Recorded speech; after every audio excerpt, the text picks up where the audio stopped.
What's up? This is MC. Sa videong to ay itutuloy natin ang ating series na Elementary Mathematics at ang discussion sa divisibility rules. Ito na ang ikalimang videong ginawa ko para sa topic na to at ang rule na pag-aaralan natin ay para sa divisible by 7. Una, ibubukod natin yung last digit sa given na number. Ikalawa, aalamin yung number na mabubuo kapag inalis na yung last digit sa given na number. Ikatlo, dodoblehin natin yung last digit or ita-times sa 2. At ikaapat, kukunin yung difference sa pagitan ng double ng last digit at ng number na nabuo nung inalis na yung last digit. So kung babasahin lang or papakinggan lang natin yan, medyo may hirapan tayong intindihin yung rule. Mas maganda talaga magkaroon ng example. Determine if 385 is divisible by 7 or not. So gagamitin natin yung rule ng step by step para maintindihan natin yung process. I-rewrite muna natin yung number, 385. Tapos una, ibubukod daw natin yung last digit, which is si 5. Ikalawa, alamin yung number na mabubuo kapag inalis yung last digit, which is 38. Gusto ko isipin nyo to na yung given number hahatiin sa dalawang grupo. Yung unang grupo, yung last digit. So solo member lang yun.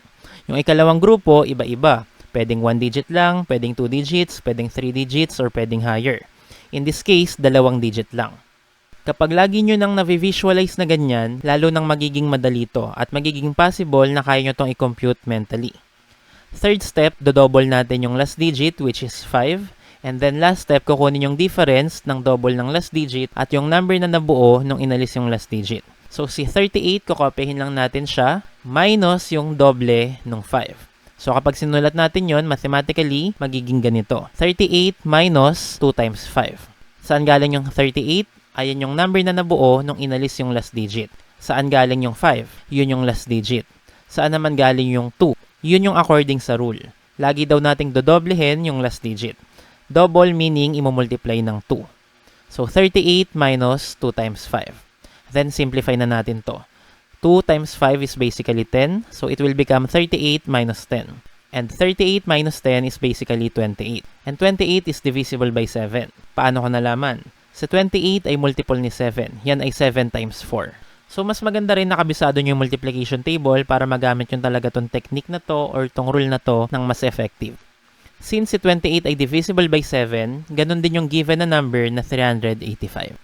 Next given, 189. Rewrite muna natin. First step, ibubukod natin yung last digit which is in this case 9. And then alamin yung number na mabubuo kapag inalis yung last digit which is 18. So we now have the two groups, 18 and 9.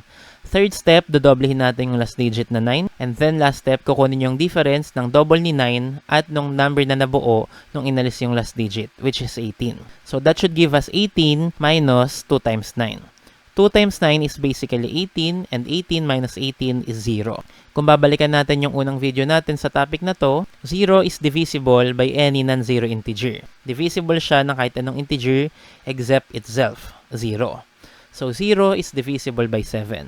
Since 0 is divisible by 7, 189, the given number, is also divisible by 7.